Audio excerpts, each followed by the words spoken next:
nama saya Ripka Sihotang dari kelas 4 PJCA dengan nomor induk mahasiswa 062440111846.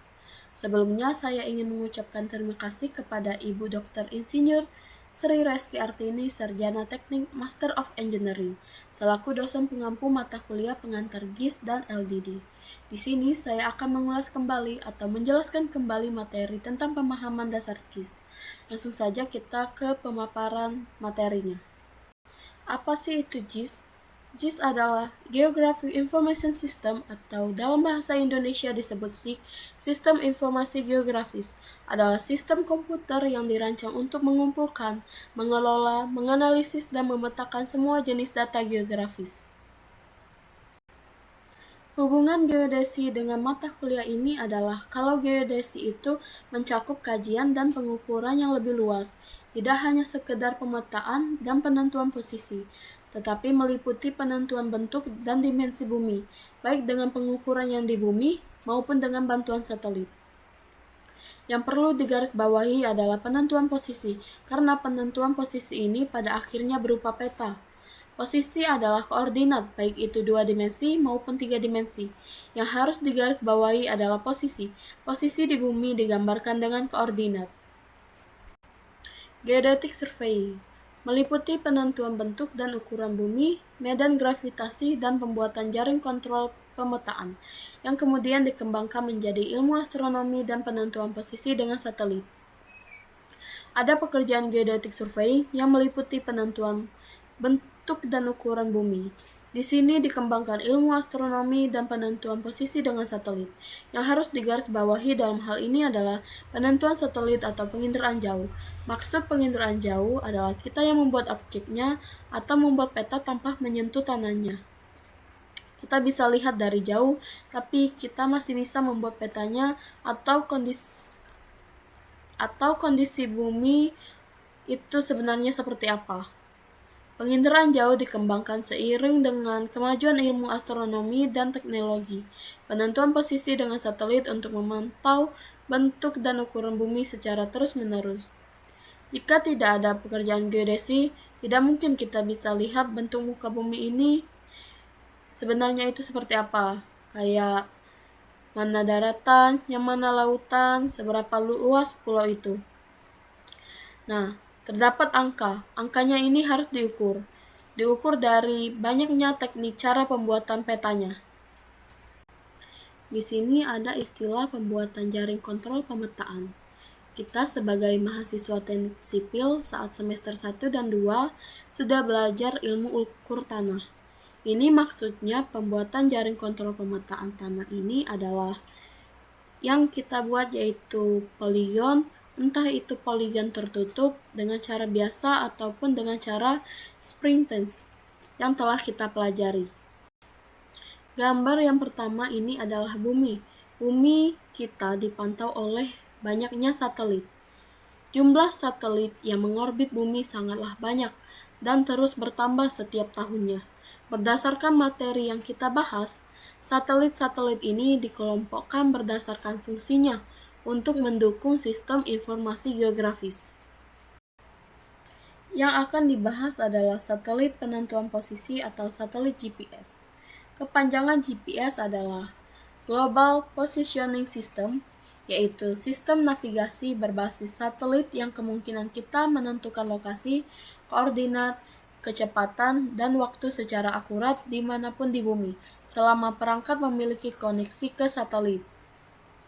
Jadi, bumi kita ini dipantau oleh satelit yang namanya itu GPS.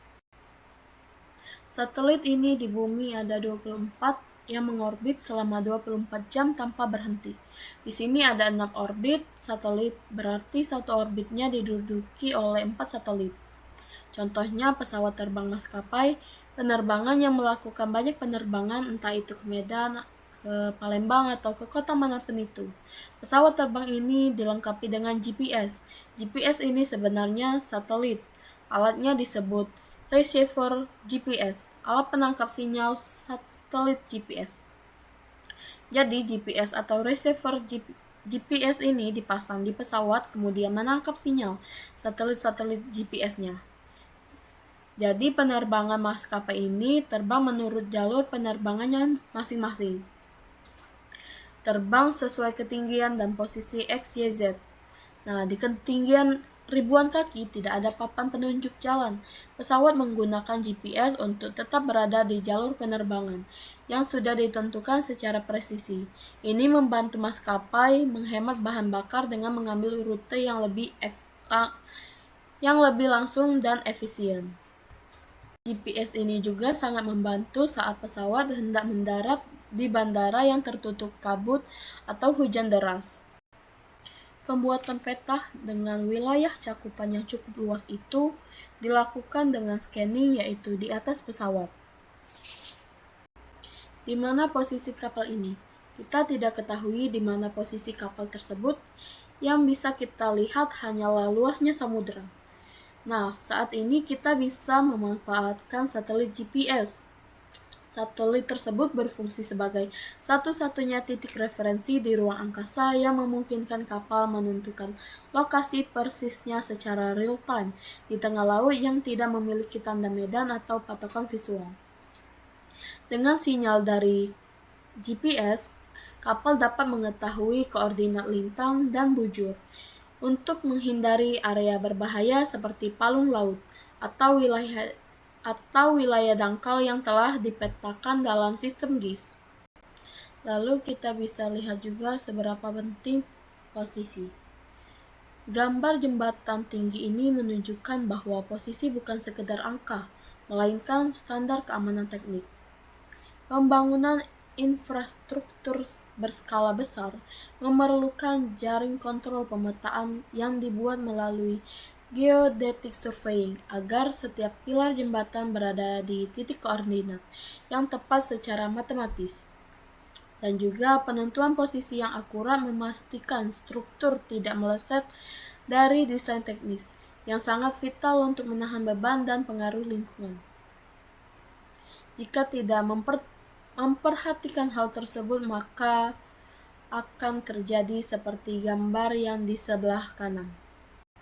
Bumi, kita bisa dapat melihat komponen-komponen dalam bumi tersebut. Yang pertama yaitu sistem koordinat bumi, CEF, artinya yaitu Earth Center of Fixed, yang dimana terdapat titik O, origin, adalah pusat massa bumi. Lalu kita dapat melihat ada sumbu Z mengarah ke kutub utara dan juga ada sumbu X dan Y membentuk bidang ekuator bumi. Lalu ada meridian Greenwich, yaitu garis bujur 0 derajat yang menjadi acuan dasar pengukuran sudut. Yang kedua yaitu komponen satelit. Di bagian atas terdapat 4 satelit SF atau Space Vehicle pada waktu yang berbeda, T1 hingga T4. Kita bisa melihat garis merah dan biru melambangkan sinyal gelombang radio yang dipancarkan satelit ke penerima di bumi. Lalu kita dapat melihat yaitu minimal 4 satelit. Seperti yang terlihat, dibutuhkan minimal 4 satelit untuk mendapatkan posisi yang akurat. 3 untuk koordinat X, Y, Z, dan 1 untuk sinkronisasi waktu. Ketiga yaitu receiver P dan Q, penentuan posisi. Bumi ini menunjukkan 2 titik penerima di permukaan bumi. Yang pertama yaitu receiver P, digambarkan dengan parameter lambda yaitu garis bujur, P itu garis lintang, dan H itu ketinggian di atas permukaan elipsoid bumi. Kemudian yaitu terdapat receiver Q, titik pengamat kedua. Jarak antara P dan Q dalam GPS sering disebut sebagai baseline, yang digunakan dalam metode diferensial GPS untuk mendapatkan akurasi hingga level cm. Sangat penting untuk navigasi kapal saat bersandar atau pemetaan lahan. Yang keempat yaitu parameter geometris. Simbol A dan B mewakili jari-jari bumi. Karena bumi tidak bulat sempurna, agak pepat di kutub, A adalah jari-jari ekuator dan B adalah jari-jari kutub.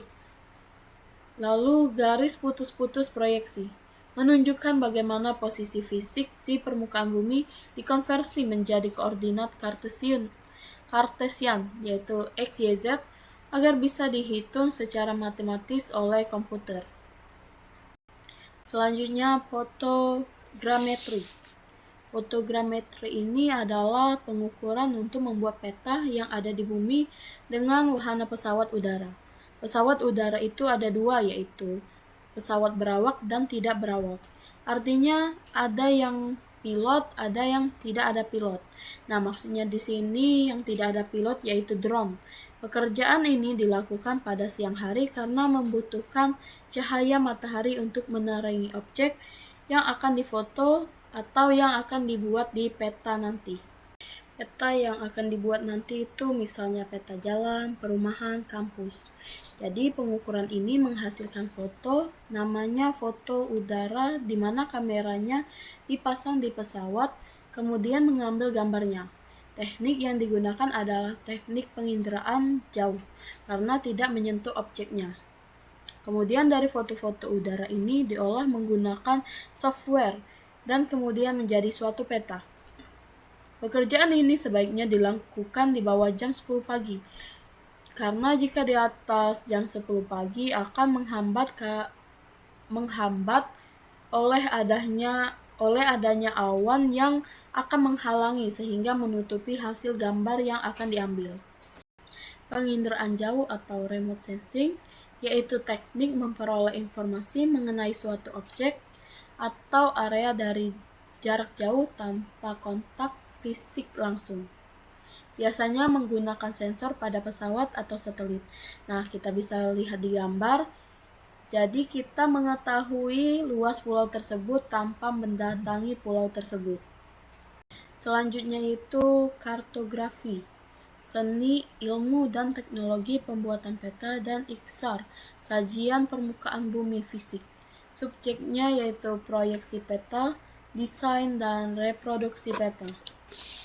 Kita bisa lihat gambar pertama yaitu gambar peta, bentuknya 2 dimensi. Bisa dilihat garisnya ada X dan Y. Lalu gambar kedua yaitu sama seperti peta sebelumnya, hanya saja sudah berbentuk soft copy. Jadi memudahkan untuk mengupdate-nya dengan warna-warna. Selanjutnya gambar ketiga yaitu peta yang sudah ada ketinggian yaitu XYZ, maksudnya itu adalah elevasi. Perkembangan peta. Nah, kalau dulu kan biasanya peta itu di kertas. Nah, kertas peta tersebut sering kita lipat-lipat dan kita menaruhnya di sembarang tempat. Seiring berjalannya waktu, pasti peta tersebut akan mengalami kerusakan. Nah, kalau zaman sekarang itu peta tersebut biasanya disimpan di dalam soft copy dan juga peta tersebut pasti mengalami update terus. Engineering surveying mencakup pemetaan topografi skala besar sebagai bagian dasar dari desain rekayasa, seperti jalan, jembatan, bangun, gedung, dan lain-lain. Jadi misalnya kita lihat yaitu pemetaan jalan, jadi isinya itu jalan semua begitu. Selanjutnya yaitu peta. Peta itu adalah gambaran objek permukaan bumi yang digambarkan dalam bidang datar atau 2 dimensi dengan skala dan proyeksi tertentu.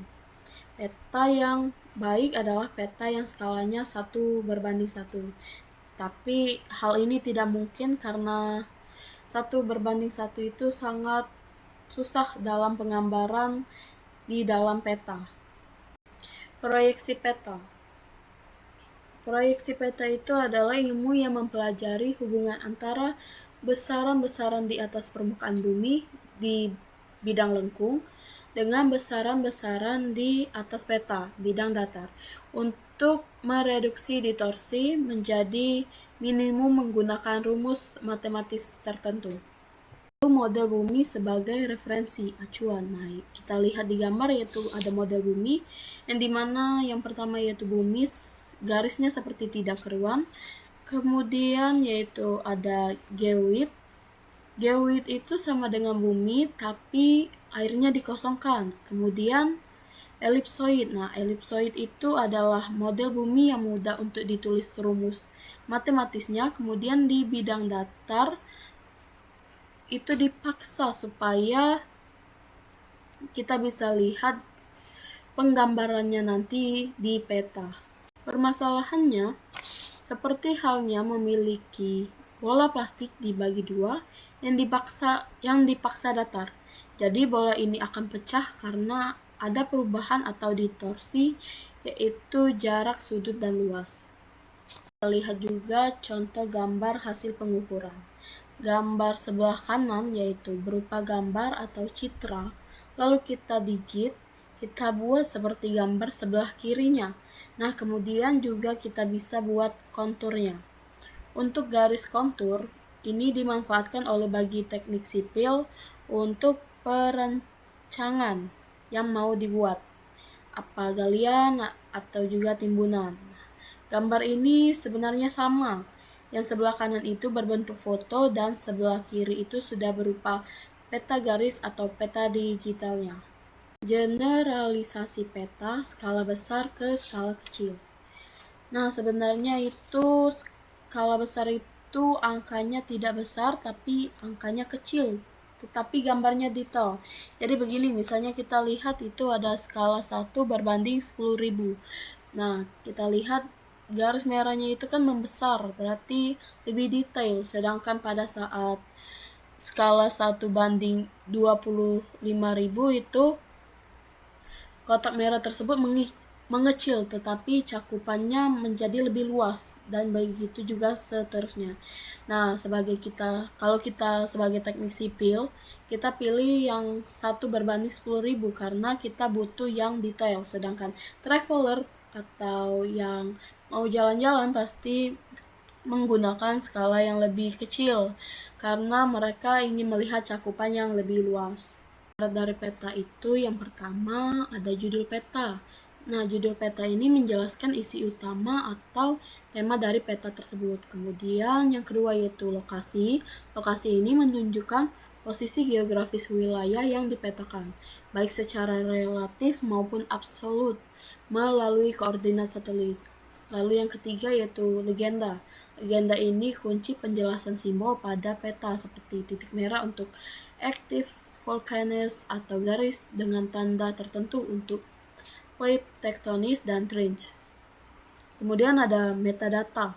Metadata itu adalah informasi pendukung mengenai sumber data, pembuat, dan kualitas data peta.